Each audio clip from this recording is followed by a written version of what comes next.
నమస్తే. ప్రస్తుతం మనతో పాటు సీనియర్ జర్నలిస్ట్ దాము బాలాజీ ఉన్నారు. ఆయనతో మాట్లాడదాం. నమస్తే sir. Sir, deputy CM Telangana deputy CM బట్టి విక్రమార్క ఆయన స్టాఫ్ని పోలీసులు కొట్టారని, అంటే వాళ్ళ పైన దాడి చేశారు, ఏకంగా సిఎస్ పైన దాడి చేశారు అని చెప్పేసి వార్తలు వస్తున్నాయి. అసలు ఏంటి సార్?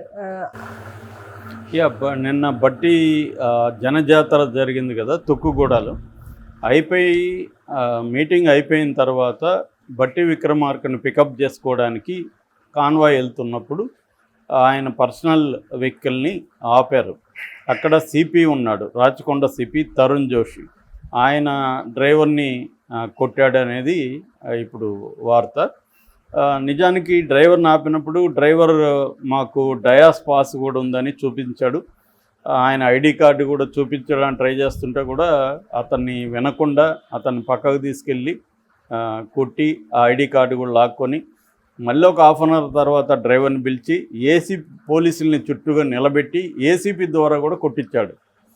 దీన్ని వీడియో తీస్తుంటే అతన్ని సెల్ ఫోన్ లాక్కొని అతని మీద కూడా దౌర్జన్యం చేశారు. అయినా కూడా ఇంకెవరో వీడియో తీశారు, ఆ వీడియో బయటకు వచ్చింది. ఇది ఎందుకు చర్చనీయాంశం అయిందంటే, ఆల్రెడీ బట్టి విక్రమార్కకు సంబంధించి అనేక సార్లు అతనికి అవమానాలు జరగడం కానీ అతన్ని తక్కువగా చూడడం కానీ జరుగుతుంది. మనకి ఆ మధ్య వాళ్ళు ఒక పూజ చేస్తున్నప్పుడు యాదాద్రిలో అక్కడ ఆయన చిన్నపేట మీద కూర్చోవడం, ఇటు పొంగులేటి కానీ కొండా సురేఖ కానీ వాళ్ళంతా పెద్దపేటలు వేసుకొని కూర్చోవడం, రేవంత్ రెడ్డి వాళ్ళు, ఈయనేమో కింద కూర్చోవడం. అంటే క్లియర్గా పెద్దరెడ్లు దళితులు ఎలా ఉంటారు బయట, అలాగే అక్కడ కూడా ఉండడం. నిజానికి ఈయన ఉప ముఖ్యమంత్రి, ఈయనకి పెద్దపేట ఉండాలి, రేవంత్ రెడ్డి తర్వాత ఈయనకి ఇంపార్టెన్స్ ఉండాలి ప్రోటోకాల్ ప్రకారం అయితే. కానీ ఇది దళితులు అనేసరికి అధికారంలో ఉన్నా కూడా పేరుకి అధికారంలో ఇవ్వాలి కాబట్టి వాళ్ళు ఇస్తున్నారు తప్ప నిజంగా దళితులకి ఇంపార్టెన్స్ ఇస్తున్నారా, వాళ్ళకి ఇవ్వాల్సిన పదవిని బట్టి ఇచ్చే గౌరవం ఇస్తున్నారా, లేకపోతే కులాన్ని బట్టి ఇస్తున్నారా అనేది ఇవాళ పెద్ద చర్చ. చాలా చోట్ల మనకి ఇదే కనబడుతుంది. పేరుకి వాళ్ళకి ఇవ్వాలి కాబట్టి స్త్రీల విషయంలో కూడా ఇదే కనబడుతుంది. చాలా ఇప్పుడు 50% కింది స్థాయిలో స్త్రీలు ఉన్నారు పేరుకి. కానీ చాలా చోట్ల చూస్తే వాళ్ళ బ్రదరో, వాళ్ళ హస్బెండో, వాళ్ళ ఇంకొకడో మేల్ పర్సనే డీల్ చేస్తున్నారు. అంటే డిఫాక్టో సర్పంచ్ మేల్ పర్సనే ఉంటాడు. ఈమె ఊరికే సంతకాల కోసం ఎప్పుడైనా అవసరమైనప్పుడు తీసుకెళ్ళి ప్రదర్శన కోసం పెడుతున్నారు తప్ప ఆమెకు ఇంపార్టెన్స్ ఇవ్వడం లేదు. అట్లాగే దళితుల విషయం కూడా అంతే. దళితుల విషయం కింది స్థాయిలో ఉన్నప్పుడు అక్కడున్న రెడ్డో ఇంకొకడో చేస్తున్నారు. ఇప్పుడు ఆ మధ్య కూడా వైసీపీలో కూడా ఇదే విమర్శలు వచ్చాయి. పెద్దిరెడ్డి రామచంద్రారెడ్డి చెప్పినట్టే మేమంతా వినాలని పోతలపట్టు ఎమ్మెల్యేగా ఉన్న బాబు కానీ సత్యవేడ అతను కానీ అందరూ కూడా ఆరోపించారు. ఇక్కడ దళితులకు పేరుకే ఉంది కానీ అంతా కూడా ఇది వాస్తవం. దీన్ని కాదనలేని ఒక ఆబ్జెక్టివ్ ట్రూత్. ఇది చాలా ఏరియాల్లో ఏంటంటే పేరుకి వీళ్ళకి ఇవ్వాల్సి వస్తూ ఉంది కాబట్టి ఇస్తున్నారు. బీసీలకు కానీ దళితులకు కానీ మహిళలకు కానీ. పెత్తనం రియల్ పవర్ ఎక్కడ ఉందంటే ఇప్పటికి కూడా అగ్రకులాల చేతిలోనే ప్రెడామినెంట్గా కనిపిస్తుంది. దానికి బట్టి విక్రమార్క ఒక లేటెస్ట్ ఎగ్జాంపుల్. ఆయన కాదని ఆయన అంటున్నాడు కానీ ఇదే ఎగ్జాంపులే. ఆ పూజలో ఒకటి, తర్వాత ఏమో మన ఇఫ్తార్ విందు అనుకుంటా. ఇఫ్తార్ విందులో ఓవైసీకి ద్రాక్ష తినిపించడానికి వచ్చినప్పుడేమో ఆయన వారించాడు రేవంత్ రెడ్డి ఎవరిని, బట్టిని. అదే పొంగులేటి ఇస్తూ ఉంటే మాత్రం సైలెంట్గా చూస్తున్నాడు. అంటే పొంగులేటిని వారించాలిగా మరి అట్లాంటప్పుడు. అది కూడా బయటకు వచ్చింది. అట్లాగే లేటెస్ట్గా జనజాతరకు సంబంధించిన ఫోటో ఒక యాడ్ వచ్చినప్పుడు ఆ యాడ్లో రేవంత్ రెడ్డి ఫోటో పెద్దగా ఉంది, పొంగులేటి పెద్దగా ఉంది, బట్టిదేమో ఎక్కడో మూల చిన్నగా ఉంది. అది కూడా ఇప్పుడు వైరల్ అయింది. అంటే నిజానికి ప్రోటోకాల్ ప్రకారం రేవంత్ రెడ్డి తర్వాత అది పెద్దగా ఉండాలి, పొంగులేటిది ఎందుకు పెద్దగా ఉంది అన్న చర్చ వస్తుంది. ఇది చాలామందికి సిల్లీగా అనిపించవచ్చు. మామూలుగా అయితే దీన్ని ఎవడు పట్టించుకోడు. కానీ ఇక్కడ ఏం జరుగుతుందంటే వరుసగా జరుగుతున్నప్పుడు ప్రతిదీ గమనిస్తారు జనం. సో ప్రతిదీ చర్చకు వస్తుంది. అలాగా ఇప్పుడు ఒక సాక్షాత్తు తరుణ్ జోషి బట్టి విక్రమార్క డ్రైవర్ని ఇలా కొట్టాడంటే ఆయన కొట్టడం మళ్ళీ కొట్టించడం అంత కసి ఎందుకు అతని మీద? ఒకవేళ తప్పు చేశాడు, తప్పు చేస్తే నువ్వు లీగల్గా చేసే పని చేయాలి తప్ప. అంటే ఇక్కడ 2 యాంగిల్స్ ఉన్నాయి. ఒకటి బట్టి దళిత ఇది కాబట్టి అతను ఏం చేసినా ఏం పీక్కోలేడు అన్న ఒక ఇది ఇతనికి ఉండాలి. ఇది ఒక యాంగిల్. రెండో యాంగిల్ ఏంటంటే పోలీసుల దౌర్జన్యాల గురించి అనేకసార్లు వస్తూనే ఉన్నాయి. ఆ మధ్య హైకోర్టు కూడా మందలించింది. పోలీసులకి కొంత పౌర హక్కులు, ప్రజలతో మెలిగే విధానం నేర్పించండి అని కూడా హైకోర్టు డీజీపీని ఆదేశించింది. ఈ మధ్యనే 1 మంత్ కూడా కాల. ఎవరో మహిళ వెళ్తే రూట్గా ప్రవర్తిస్తే ఆమె హైకోర్టుకి వెళ్ళింది.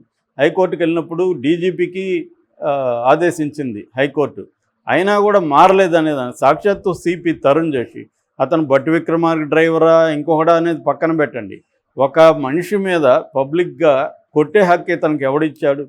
అతను ఏమన్నా తప్పు చేస్తే లీగల్గా పనిష్మెంట్ ఇవ్వాలి తప్ప నువ్వు కొట్టేదానికి నువ్వెవడు అసలు? ఇతను ఎవరు? అంటే ఒక ఉప ముఖ్యమంత్రి డ్రైవర్ని ఇలా కొట్టారంటే ఇంక మామూలు వాళ్ళని పరిస్థితి అర్థం చేసుకోవచ్చు.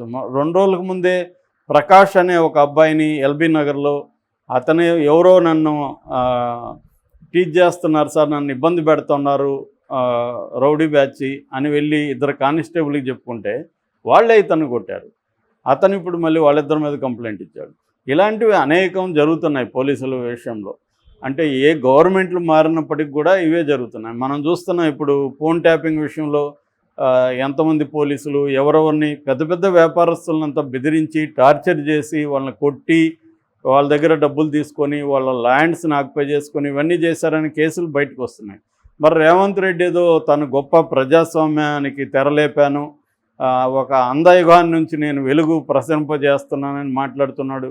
మరి ఇతని మీద ఇప్పటివరకు ఏం చర్య తీసుకున్నారనేది ఇప్పటివరకు రాలేదు. తరుణ్ జోషి మీద సాక్షాత్తు వాళ్ళ ఉప ముఖ్యమంత్రి డ్రైవర్ని పబ్లిక్గా అలా కొట్టి మళ్ళీ ఏసీపీ దగ్గర కొట్టించి చేశాడంటే ఈ తరుణ్ జోషి అనే వ్యక్తి మామూలు ప్రజల మీద ఇంకెంత దౌర్జన్యం చేస్తాడు? సో దీనికి సంబంధించి అతనికి పనిష్మెంట్ ఇవ్వాల్సిన అవసరం ఉందా లేదా? ఇప్పటివరకు ఏ రకమైన ఇది లేదు రేవంత్ రెడ్డి. అదే ఇతను ఒక పొంగులేటును ఇంకొక రెడ్డి వాళ్ళను చేయగలడా ఇలాగా? ఇక్కడ కూడా ఏంటంటే దళితుడు కాబట్టి ఇతను ఆల్రెడీ చెప్తున్నాడు కదా, నేను బట్టి ఉప ముఖ్యమంత్రి డ్రైవర్ని సార్, నా దగ్గర డయాస్ పాస్ ఉంది, నేను ఆయన పికప్ చేసుకొని రావాలని చెప్తున్నప్పుడు నీకు అంత ఇది ఉంటే వాళ్ళ పిఏకి ఫోన్ చేయాలి, బట్టి ఇట్లా రమ్మంటారా లేదా నాకు కనుక్కోవాలి. అది వదిలేసి అతని నేరం ఏం చేశాడు? అతని డ్యూటీ అతను చేస్తున్నాడు, పోయి పికప్ చేసుకోవాలి. కాబట్టి ఆ డ్యూటీ చేస్తే ఇతను తనని కొట్టడం అనేది ఎంత ఘోరం అనేది మనకు అర్థమవుతుంది. సో దీంట్లో ఏంటంటే ఒకటి బట్టి విక్రమార్కకి ముందు నుంచి కూడా ఒక అవమానాలు జరుగుతున్నాయి. అంటే ఇక్కడ ఏంటంటే కాంగ్రెస్ పార్టీ రేవంత్ రెడ్డికి ముఖ్యమంత్రి ఇవ్వాలని ఎప్పుడో డిసైడ్ అయిపోయింది. ఎప్పుడో కూడా ఆయనకి హామీ ఇచ్చేసింది, నీకే ముఖ్యమంత్రి, నువ్వు కానీ పార్టీని అధికారంలోకి తీసుకొస్తే నీకు మంచిదే, ఫైన్. కానీ అది చెప్పలేక ఓపెన్గా ఊరికే ఒక ఇదిలాగా ఈయన్ని కూడా పోస్టర్లలో పెట్టడం మొదలుపెట్టారు, దళిత ఉప ముఖ్యమంత్రి. సో వీళ్ళకి ఇవ్వాలి కాబట్టి దళిత ఉప ముఖ్యమంత్రి ఇచ్చారు తప్ప నిజంగా రాజ్యాధికారంలో భాగం చేయడం అంటే ఇది కాదు కదా. డెసిషన్ మేకింగ్లో భాగం అవ్వాలి.